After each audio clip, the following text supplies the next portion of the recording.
Assalamualaikum warahmatullahi wabarakatuh. Salam dan bahagia. Perkenalkan, saya Eni Widiawati, CGP Angkatan 10 Kabupaten Blitar. Saya akan melakukan demonstrasi kontekstual modul 3.1 pengambilan keputusan berbasis nilai-nilai kebajikan sebagai pemimpin.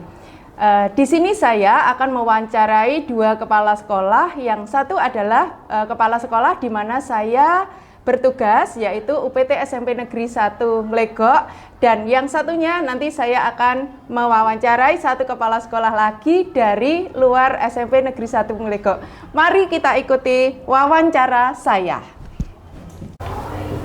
Assalamualaikum warahmatullahi wabarakatuh, Pak Gatot. Waalaikumsalam, Mbak Eni dan Bumi, apa kabar? Alhamdulillah, kabar kami baik, Pak. Alhamdulillah, semoga banyak berdoa, diberi banyak kemudahan selama ini untuk kegiatan CGP, ya.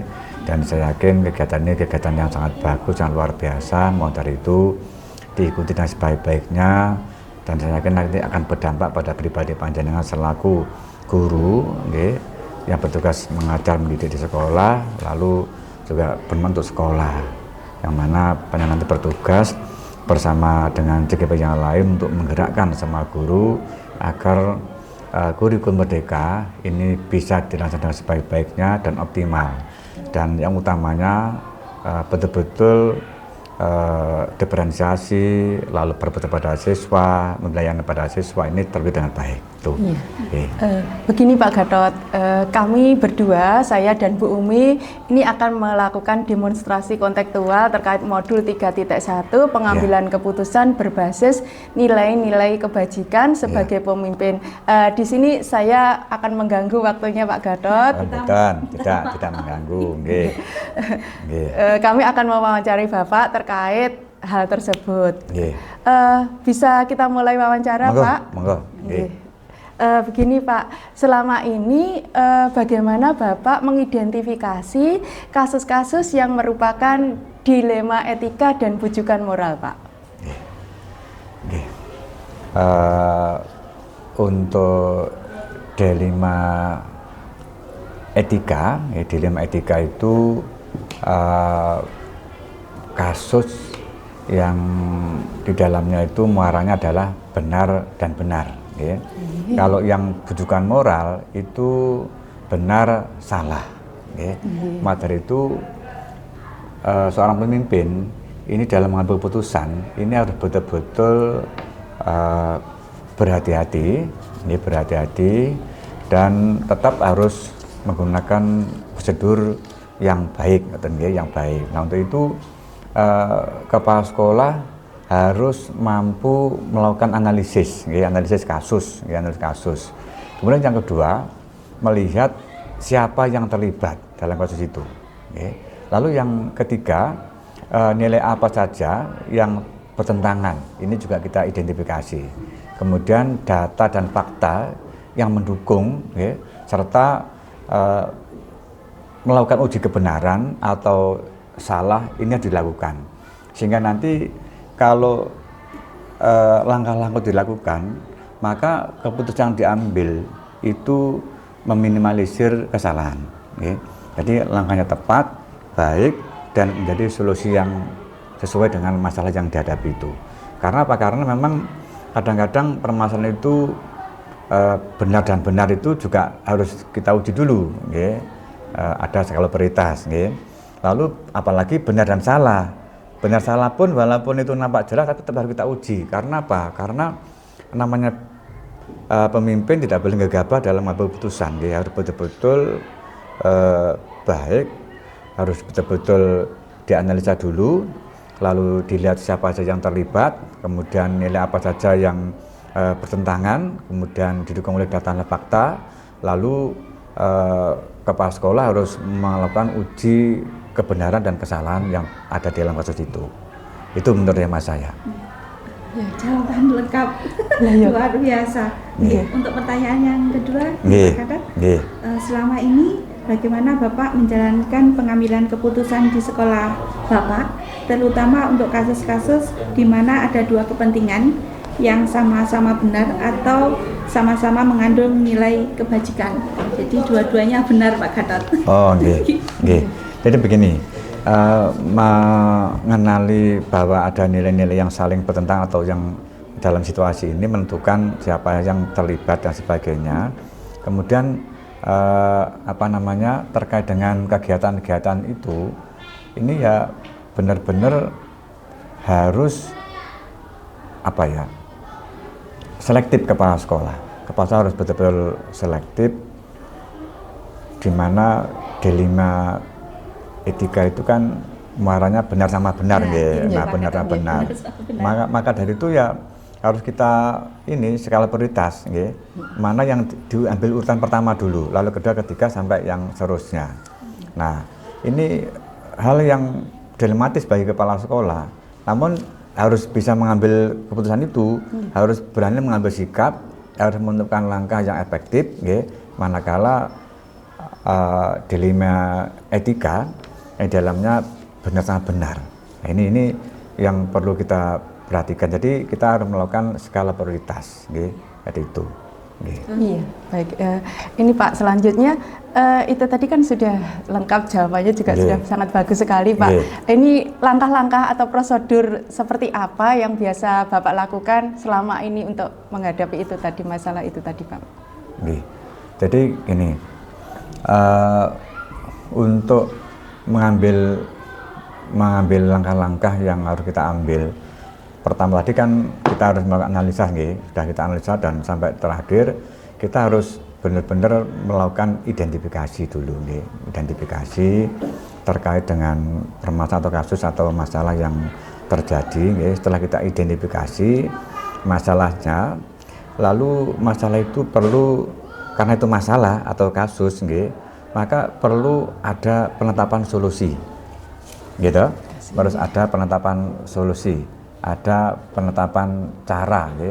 Kemudian setelah itu, karena masalah ini ditetapkan solusinya, otomatis kalau dilakukan sendiri kan tidak mungkin, mesti harus ada yang bertanggung jawab, ada yang, nah kalau gitu apa itu, kita harus berkoordinasi, harus berkoordinasi dengan Bapak Ibu guru yang kita anggap punya kemampuan, punya cara yang efektif dan bisa mengawal untuk menyelesaikan masalah itu. Jadi setelah kita menentukan siapa saja, lalu betul ditindaklanjuti, lalu kemudian kira-kira bagaimana langkahnya. Nah, ini perlu dimusyawarahkan bersama agar nanti langkah yang kita ambil untuk mengambil sikap itu nanti betul-betul tepat itu. Berarti bisa disimpulkan tadi menganalisis masalah, identifikasi masalah, kemudian mencari solusi, kemudian tindak lanjut kayak apa, koordinasi dengan pihak-pihak yang terkait. Itu. Terus berikutnya Pak Gatot, hal-hal apa saja yang selama ini Bapak anggap efektif dalam pengambilan keputusan pada kasus-kasus dilema etika? Hal apa saja yang efektif? Hal apa saja yang dianggap efektif Bapak dalam pengambilan keputusan pada kasus-kasus dilema etika? Oh gitu. Yang dianggap efektif Dari Bapak dan Ibu, memang pengambilan itu memang harus berbasis efektivitas, karena kalau tidak efektif itu nanti ya kurang pas kalau menurut hemat saya. Maka dari itu harus betul-betul efektif, harus betul-betul tepat dalam pengambilan keputusan pada kasus etika, mengenai nilai-nilai yang saling bertentangan dalam situasi ini, menentukan siapa yang terlibat dalam situasi ini, lalu mengumpulkan data-data yang relevan dengan situasi tersebut. Kemudian setelah itu pengujian benar atau salah, kemudian pengujian paradigma benar atau lawan benar. Nah, hal inilah yang perlu kita lakukan. Jadi supaya nanti yaitu benar-benar keputusan kepala sekolah ini efektif.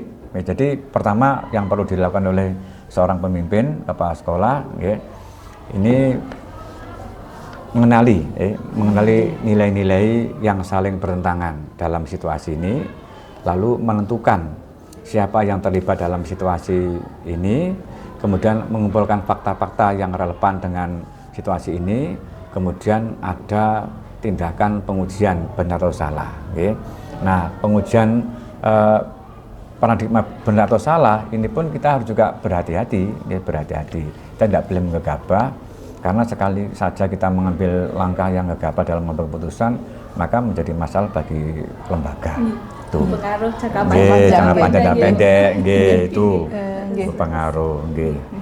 Kalau begitu, ketika panjenengan mengambil keputusan ini tentunya banyak sekali tantangannya ya Pak ya.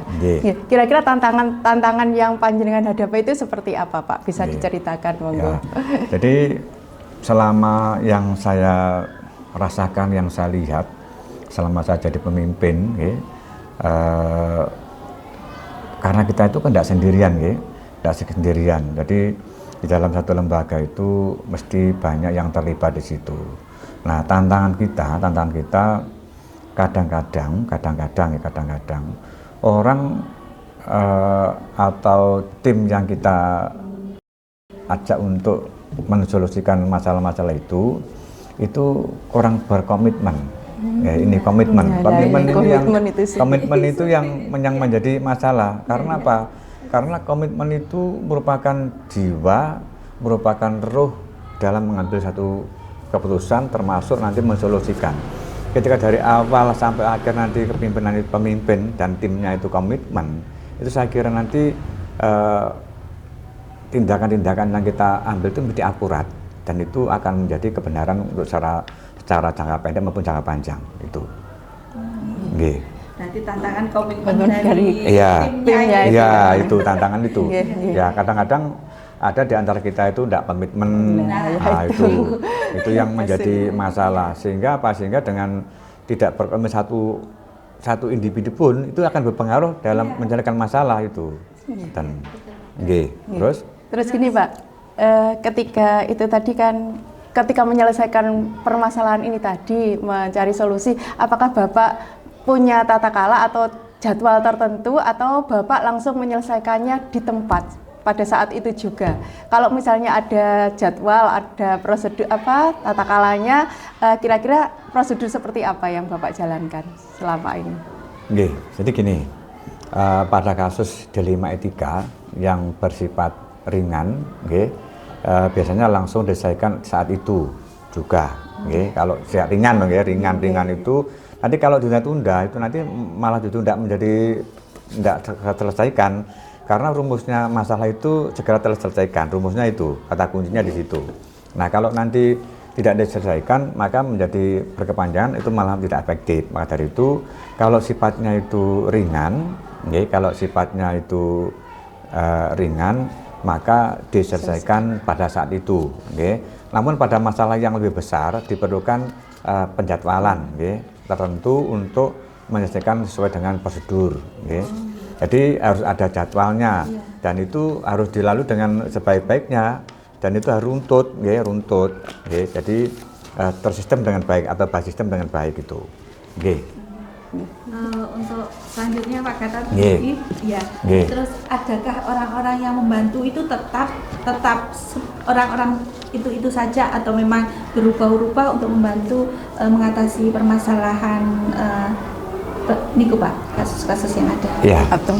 Begini, saya tidak terbiasa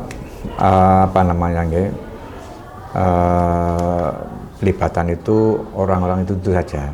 Jadi saya menganggap Bapak Ibu guru yang ada di sekolah kita ini itu semua punya kemampuan yang relatif sama, sehingga ketika kita melibatkan mereka secara bergantian, secara periodik, bahkan secara misalnya Bapak ini, Bapak itu, mari kita ajak ke sini, itu memang brief saya. Jadi semua harus terlibat, supaya pada dengan terlibat warga sekolah itu benar-benar tahu, mengerti arah kebijakan sekolah.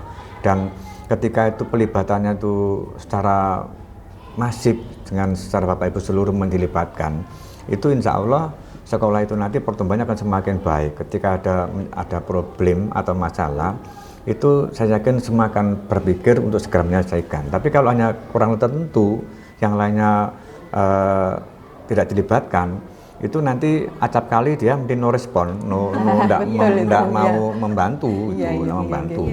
Itu, berarti tidak ada tim khusus. Tidak ada. Tidak ada. Jadi harus secara bergantian diajak untuk berembuk. Memang kolaborasi itu yang menjadi kunci ya Pak ya. Kolaborasi itu kunci dan untuk. Bahkan kalau ciri-ciri di abad 21 ini kan salah satu di antaranya harus kolaborasi. Itu memang kolaborasi. Jadi kolaborasi itu tidak hanya sampai pada murid saja, jadi pada guru, kepala sekolah pun juga harus begitu, kolaborasi, membangun komunikasi hubungan, itu. Ini Bapak, dari semua yang telah disampaikan tadi, kira-kira pembelajaran apa sih Pak yang Bapak petik atau kita bisa petik dari pengalaman tentang dilema etika itu tadi apa nih Pak?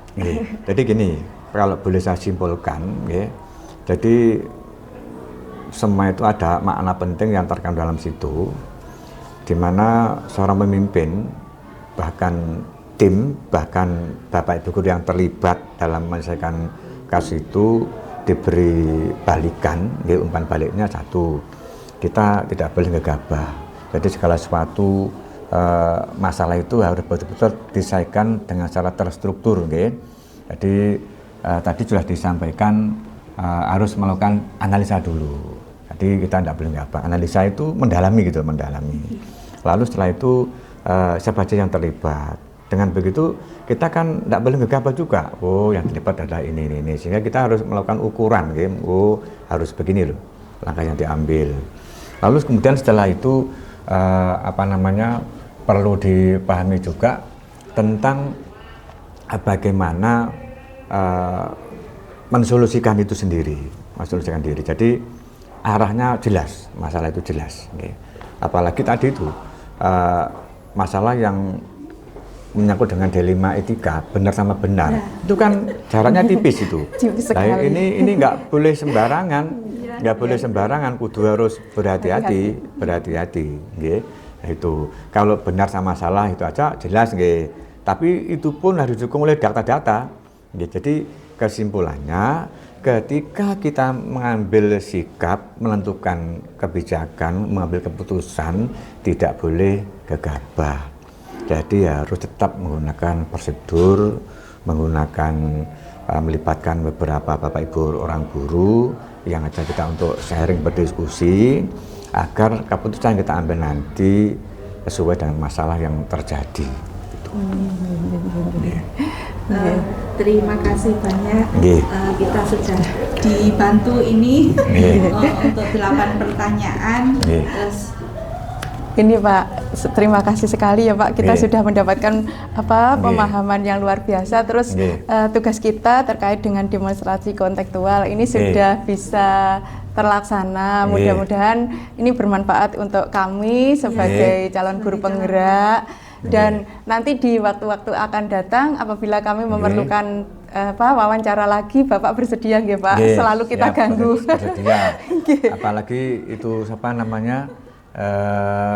kalau kegiatan ini nanti kita bantu oleh sekolah, ya itu kita tidak benar ya, karena panjenengan membutuhkan satu pengalaman penting terkait dengan pola sekolah, itu penting. Dan di hal ini nanti juga akan balikannya ketika Bapak Ibu menggerakkan teman-teman sekolah terkait dengan permasalahan terkait dengan dilema etika dan bujukan moral.